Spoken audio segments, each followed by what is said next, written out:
A palavra de Deus enviada com poder e autoridade produz o resultado para o qual foi mandada.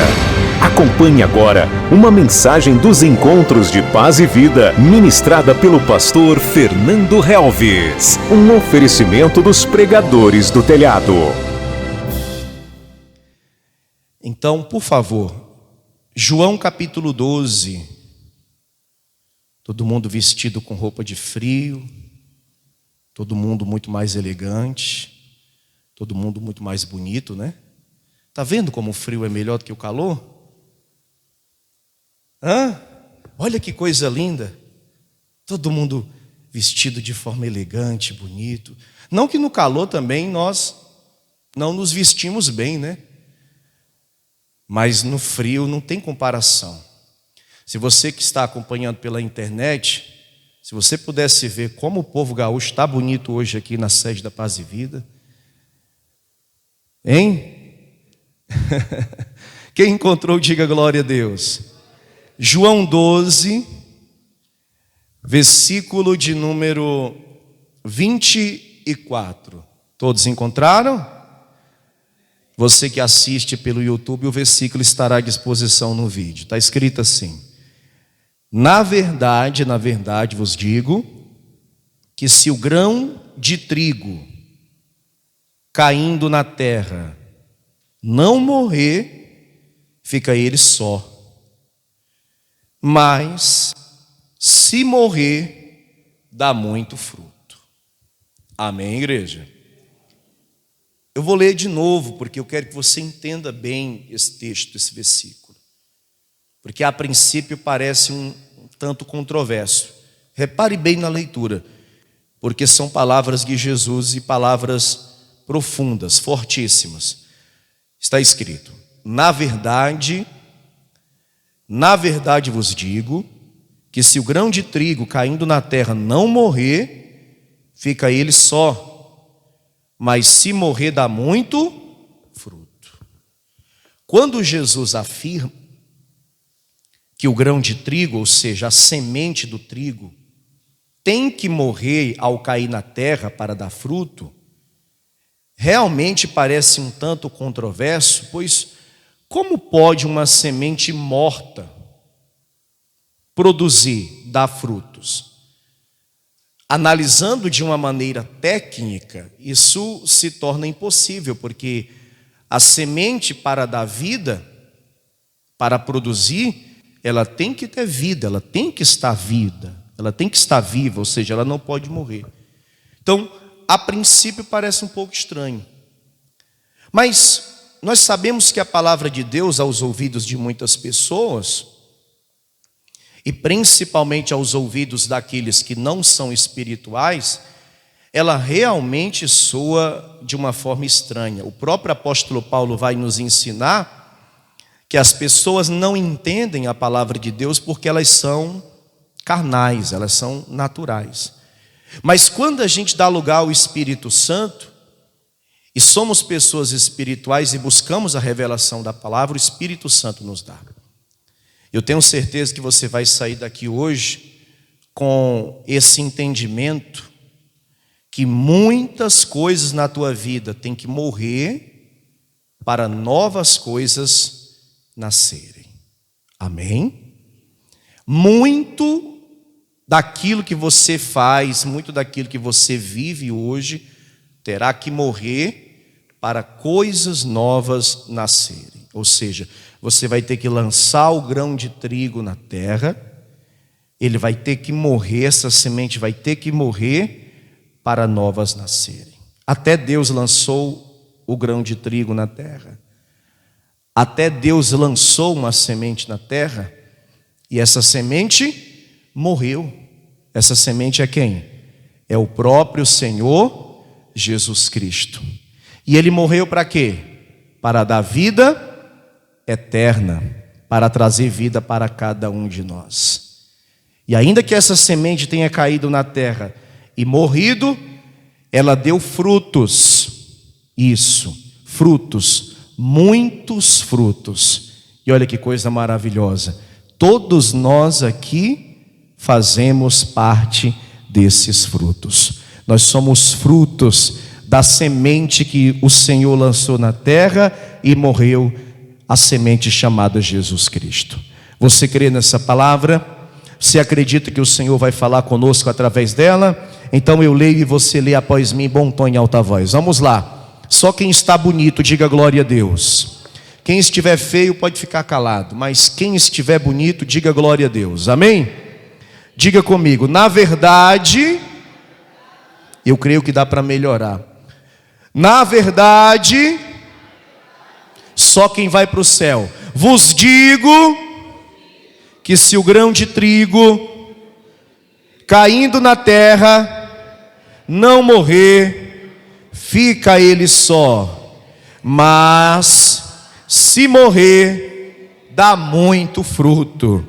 Você crê nessa palavra? Então vamos aplaudi-la com muita alegria, com muita fé, com muito amor, com muito prazer no coração. Olhe para o céu e diga glória a Deus. Isso, olhe para o alto, glorifique com toda a sua força e bata palma com toda a sua força e com toda a sua fé. Senhor nosso Deus e Senhor nosso Pai, a tua igreja te aplaude nesta manhã. Então venha falar conosco agora. Pai querido, usa o mensageiro, usa o pregador, que eu diminua, Senhor, e que o Senhor cresça neste lugar. Ocupa o teu lugar de honra neste púlpito, neste altar. Esse lugar te pertence. Eu quero ser apenas o instrumento, o canal. Pai querido, tu falaste por meio de uma jumenta até. Então usa o teu servo para ministrar a este povo com poder e autoridade, quebrando todas as barreiras que queiram atrapalhar, e enviando, meu Deus, esta palavra acima de qualquer coisa com salvação, e que ela vá, meu Deus, e produza o resultado para o qual é mandada, em nome de Jesus. Diga amém. Podeis tomar assento, podeis se assentar. Aqueles pedidos corriqueiros que eu sempre faço, põe por favor o telefone no silencioso, evite levantar e evite conversar. Queridos, nesta afirmação, no tocante ao grão de trigo que tem que cair na terra e morrer, Jesus está falando de si próprio, porque ele é o grão de trigo. Porque o trigo é a matéria-prima para a produção do pão. E ele declarou categoricamente que ele, Jesus, é o pão vivo que desceu do céu. Aqui mesmo em João, só que no capítulo de número 6, Jesus estava falando com os seus, e ele afirma categoricamente isso, a partir do versículo de número 29. Evangelho segundo escreveu João, capítulo 6, versículo de número 29. Está escrito assim: Jesus respondeu e disse-lhes: a obra de Deus é esta, que creiais naquele que ele enviou. Disseram-lhe, pois, que sinal, pois, fazes tu, para que o vejamos e creiamos em ti? Que operas tu? Nossos pais comeram o maná no deserto, como está escrito, deu-lhes a comer o pão do céu. Ou seja, sabe por que nós acreditamos em Moisés? É o que eles estão querendo dizer. Porque Moisés, o nosso grande profeta, foi usado por Deus, e através da vida dele Deus operou sinais. E eles citam um sinal muito importante, o sinal que durante o período inteiro, até a entrada na terra prometida, que eles ficaram no deserto, Todos os dias Deus abria o céu e mandava o maná. Ou seja, Moisés nos provou. Moisés testificou através de sinais que realmente ele era de quem? Ele era de Deus. Então agora eu quero, eles falando, né? Queremos que o Senhor prove que o Senhor é quem fala por meio de sinais. Que sinal tu opera? E o mais impressionante era que mesmo depois de tudo que Jesus já havia falado até então e feito, muitos ainda não acreditavam. E aí Jesus vai dizer assim para eles no versículo de número 33. Aliás, 32. Acompanhe. Disse-lhe, pois, Jesus: na verdade vos digo que Moisés não vos deu o pão do céu, mas meu Pai vos dá o verdadeiro pão do céu. Porque o pão de Deus é aquele que desce do céu e dá vida ao mundo. Disseram-lhe, pois, Senhor, dá-nos sempre desse pão. E Jesus lhe disse: eu sou o pão da vida. Aquele que vem a mim não terá o quê? Não terá fome. Quando eles disseram, Senhor, então nos dá desse pão, Jesus estava dizendo assim: eu sou este pão. Eu não estou falando de um pão físico, que no qual vocês irão comer, assim como os que passaram pelo deserto comiam, e saciava apenas a fome física. Eu sou o pão vivo que desceu do céu. E para que você possa comer deste pão e se saciar, é necessário que você venha até a mim. Antes, nenhum de nós aqui sabíamos, mas o nosso espírito tinha fome. O nosso espírito tinha fome deste pão. Enquanto estávamos lá fora, estávamos tentando nos saciar com outro tipo de comida, com outros alimentos. Alimentos oferecidos pelo mundo, que a princípio traziam até uma sensação de saciedade. Ou seja, por muitas vezes você se sentiu feliz, por muitas vezes você esteve contente, alegre, você sentiu prazer quando estava lá fora. Quem concorda comigo? Sim ou não? Mas de repente você sentia um vazio. Sabe quando nós estamos com fome e a sensação que temos é que um buraco está aberto dentro aqui da nossa barriga, você sente assim uma falta? Tanto que tem uma expressão que se diz que quando alguém come muito, as pessoas falam: fulano parece que tem um buraco no estômago. É ou não é? Era uma sensação parecida. Você até se saciava, mas de repente faltava algo.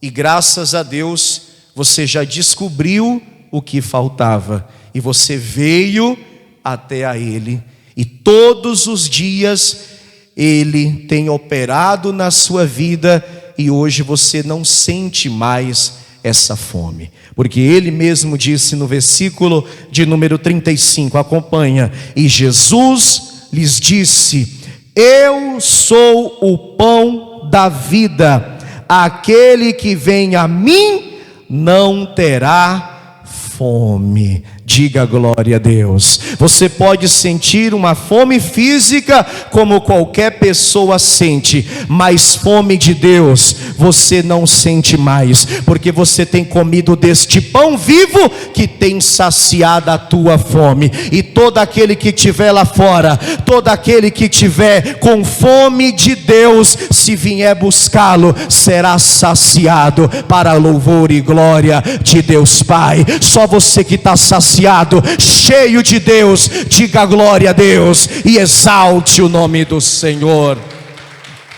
Oh glória! Só que essa semente, esse grão de trigo, ela teria que morrer. Jesus teria que morrer, porque Jesus queria efetuar, Jesus queria produzir a maior colheita de todos os tempos. E ele já tinha deixado bem claro: quando o grão de trigo cair na terra, ele tem que morrer para dar fruto. Ele sabia disso. Ainda que os discípulos estivessem ouvindo atentamente o que Jesus falava, muitos não entenderam. E quando Jesus estava prestes a ser preso e posteriormente morto, ou seja, quando o grão de trigo estava prestes a morrer, alguns tentaram impedir que isso acontecesse. Ainda que em João, só que no capítulo de número 18, tem um fato que deixa claro isso. Olha o que diz, João 18, versículo de número 10. João 18, versículo de número 10. Está escrito assim: então Simão Pedro, que tinha espada, desembainhou-a e feriu o servo do sumo sacerdote, cortando-lhe a orelha direita. E o nome do servo era Malco. Mas Jesus disse a Pedro: mete a tua espada na bainha. Não beberei eu o cálice que o Pai me deu? Ou seja, Pedro, não queira evitar aquilo que tem que acontecer. O grão de trigo tem que morrer. Eu tenho que ser preso. Eu tenho que ser esbofeteado. Eu tenho que tomar socos, chutes, pontapés, chicotadas. Os meus pés serão perfurados, como também os meus punhos. Os espinhos irão perfurar o meu crânio. Acredita-se que aquela coroa de espinhos foi feita com espinhos praticamente do tamanho de uma caneta, que perfuravam o crânio de Jesus. Os pregos praticamente do tamanho deste microfone, ao ponto de traspassar os dois pés um sobre o outro. O chicote na mão dos carrascos romanos, tinham materiais cortantes na ponta, eram 3, com cabo, e quando o carrasco chicoteava Jesus, doía muito, porque era com muita violência, era com muita força.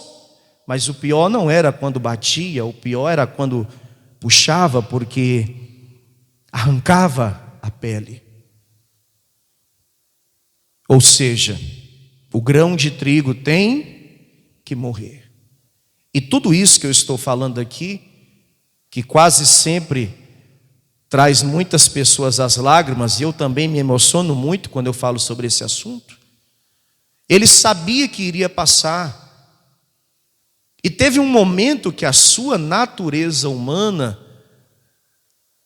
fez com que ele orasse a Deus: Pai, se possível for, passa de mim esse cálice.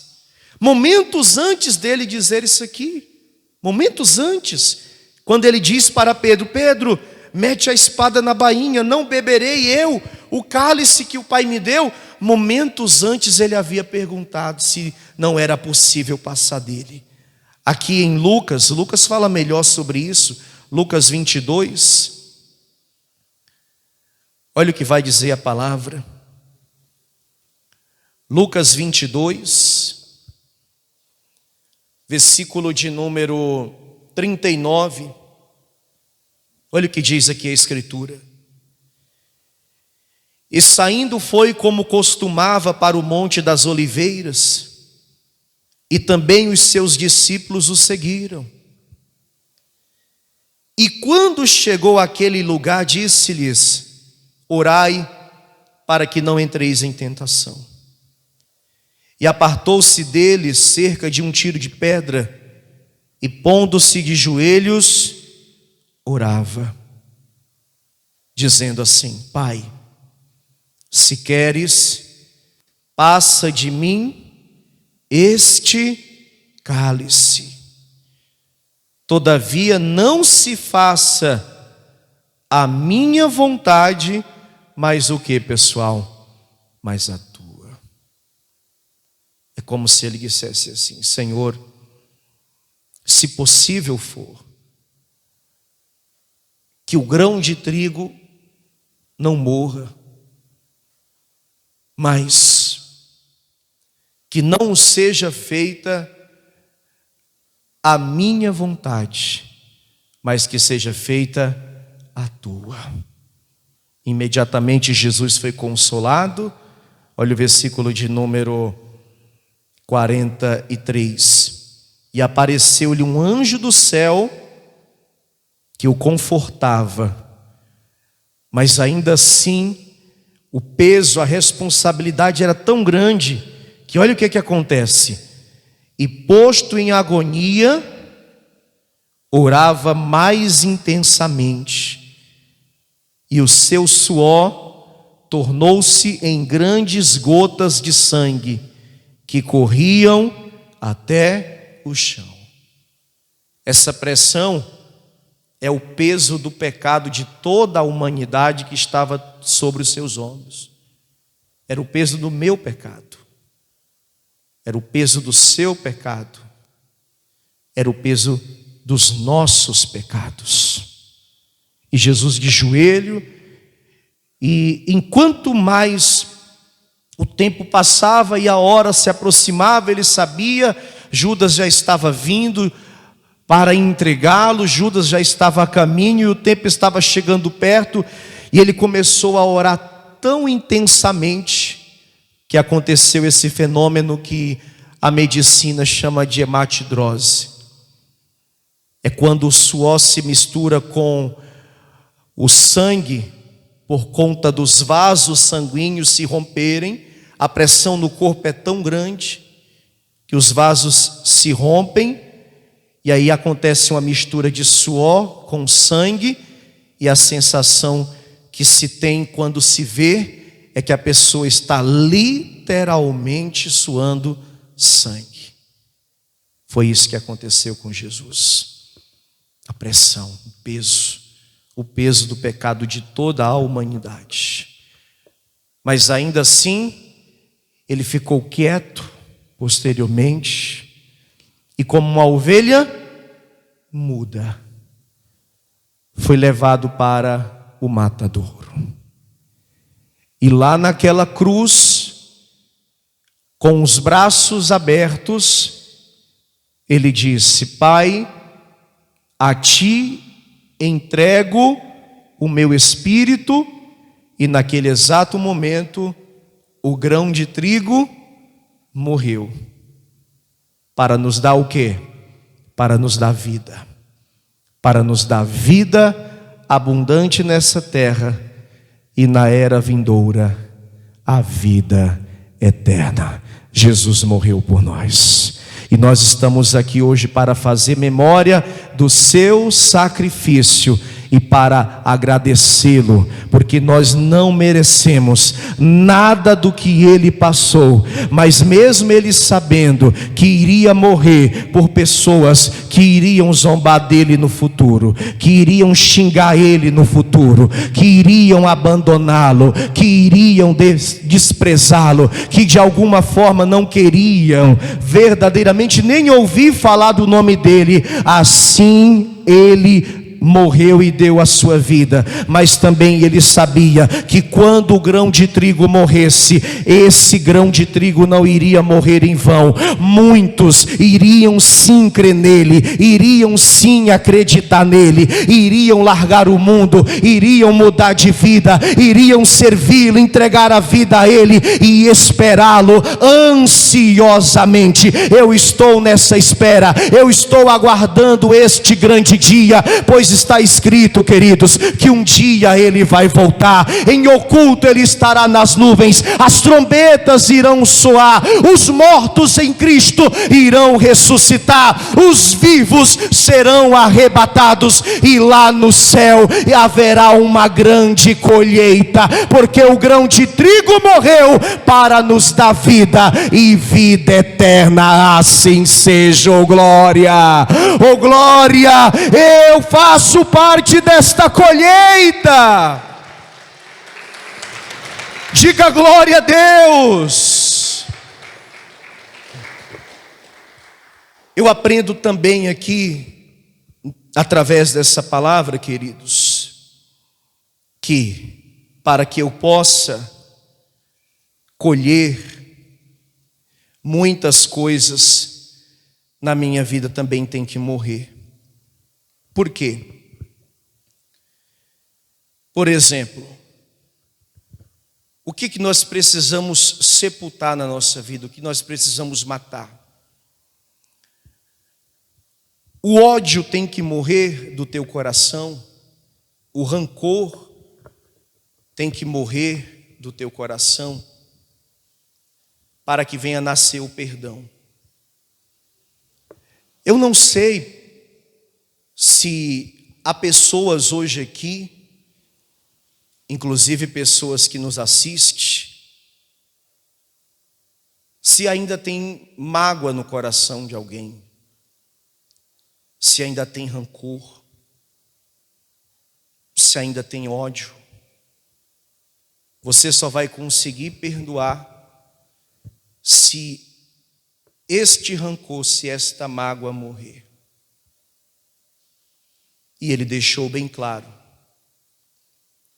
que nós temos que perdoar quem nos ofende, assim como o Pai nos perdoa. Não adie mais, mate o mais breve possível este ódio, esta mágoa, esse ressentimento, esse rancor, que porventura esteja ainda no seu coração. É a única maneira do perdão nascer. Sem falar que um coração cheio de mágoa, de ódio, de rancor, é um coração que fica impossibilitado de ser abençoado por Deus. Amém? Para que venha nascer o amor no coração de uma pessoa, tudo aquilo que é o inverso do amor tem que morrer. Eu vejo pessoas que conhecem a palavra, que estão na presença de Deus já há algum tempo, mas que são pessoas amargas, que são pessoas frias e calculistas. Algumas dizem, mas a fé, ela tem que ser racional, ela tem que ser inteligente, a fé não pode ser sentimental. Eu também sei disso.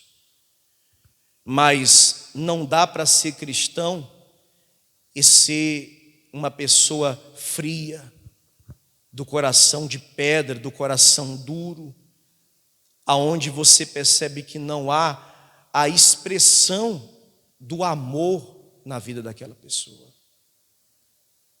Você não consegue enxergar o amor de Deus na vida daquela pessoa. Ela diz que tem fé, ela ora, ela busca, ela crê em Deus, mas dentro dela falta o amor de Deus. E para que isso aconteça, tudo aquilo que impede tem que morrer.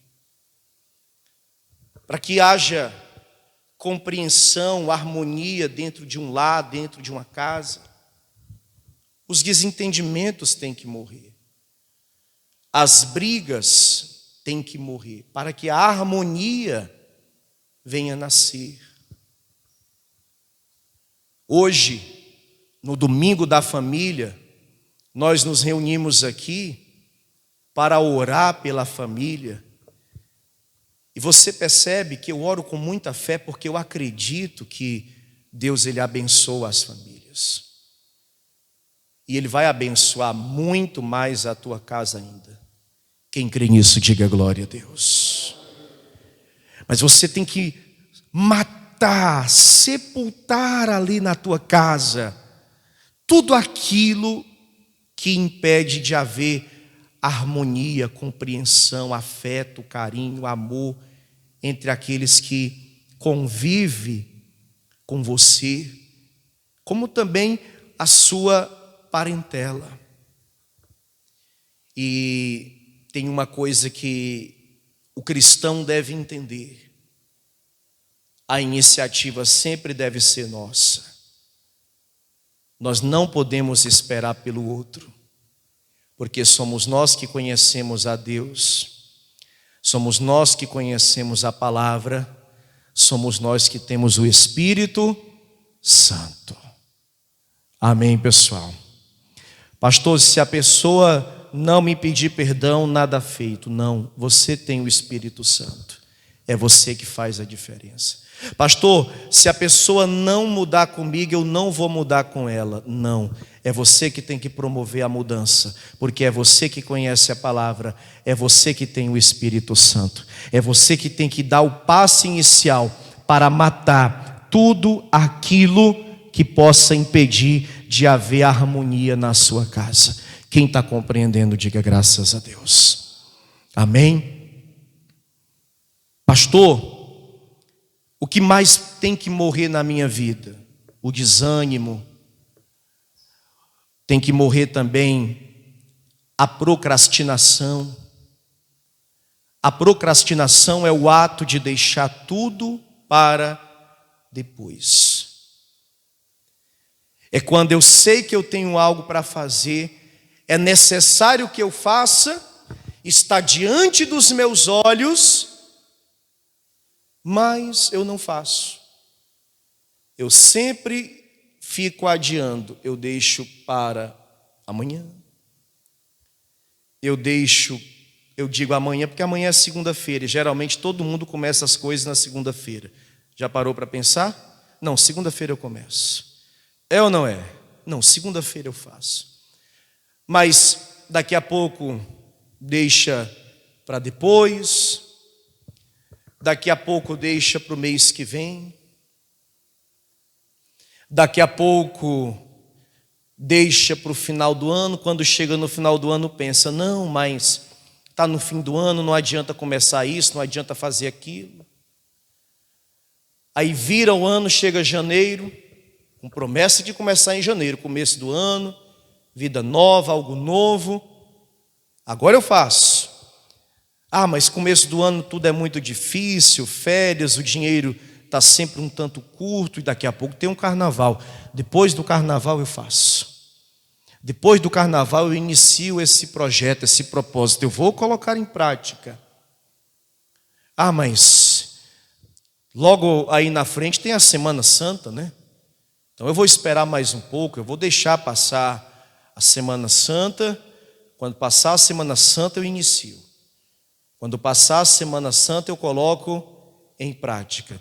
E de repente é junho de novo. Quem entendeu? Tem gente que está com a vida assim,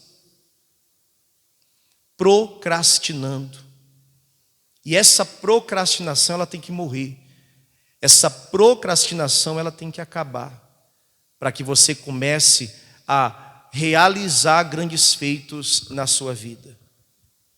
Eu não aceito viver uma vida inteira nessa terra e nunca ter feito nada. Eu não aceito, é uma coisa minha. Quem entende isso? Eu não aceito chegar aos 50, aos 60 ou mais. Se Jesus não voltar, eu quero passar dos 80. Não sei se alguém pensa isso também. Tem alguém que quer passar dos 80, assim como eu aqui? Ninguém quer passar dos 80? Ou quer que Jesus volte logo? Que Jesus volte logo, todo mundo quer, né? Mas tem alguém querendo morrer antes dos 80? É mesmo, eu não quero morrer antes dos 80. Quero viver mais. Amém? Se Jesus não voltar, eu quero viver mais. Mas imagina só você chegar aos 60 anos, os 70 anos e olhar para trás e vir aquela frustração, aquela decepção. O que foi que eu fiz da minha vida? O que foi que eu conquistei? O que foi que eu realizei? Grande parte das pessoas que hoje vivem frustradas foi porque não sepultaram, não mataram a procrastinação. E a procrastinação, ela é alimentada pelo desânimo. Para que haja determinação e desejo, vontade de crescer, é necessário que tudo isso venha a ser sepultado. E quem quer ser um grande vencedor nessa vida? Você tem que matar aquele seu eu que flerta com o fracasso. Se há um outro ser seu que tem um espírito de fracasso, eu estou aqui tentando explicar de uma maneira simbólica, usando uma metáfora. Se há em você um espírito de fracasso, é necessário que esse espírito de fracasso morra, para que venha nascer um vencedor. Amém, pessoal? Se há em você aquela sensação de que eu não posso, eu não consigo, eu não faço, eu não vou chegar em lugar algum, sempre foi difícil para a minha família, assim foi com os meus pais, com os meus avós, tem sido assim comigo e é capaz de ser também com os meus filhos. Eu nunca fiz nada, eu nunca vou fazer nada, eu vou levar a vida do jeito que a vida dá. Se há isso dentro de você, tudo isso tem que morrer, para que dentro de você venha nascer uma pessoa vencedora. E principalmente, para que Deus venha nos abençoar, todo o pecado que porventura possa ter algum domínio das ações no tocante àquilo que você faz, tem que morrer, porque você tem que viver único e exclusivamente para Deus. Amém, pessoal? Aqui em João, no capítulo de número 12, diz assim a palavra do Senhor, ó. João 12, versículo de número 25, para a gente encerrar. Porque a maior semente que você pode semear hoje é a tua vida no altar, para que você possa morrer para o mundo e viver para Deus. João 12, 25, diz a palavra: quem ama a sua vida, perdê-la-á. E quem neste mundo aborrece a sua vida, guarda-la-á para a vida eterna. Ou seja, não vivo mais eu, Cristo vive em mim. Morri para este mundo para viver para Deus. Amém? Quantos recebem essa palavra? Você acabou de receber as boas novas do Evangelho através das mensagens de paz e vida ministradas pelo pastor Fernando Helves. Um oferecimento dos pregadores do telhado.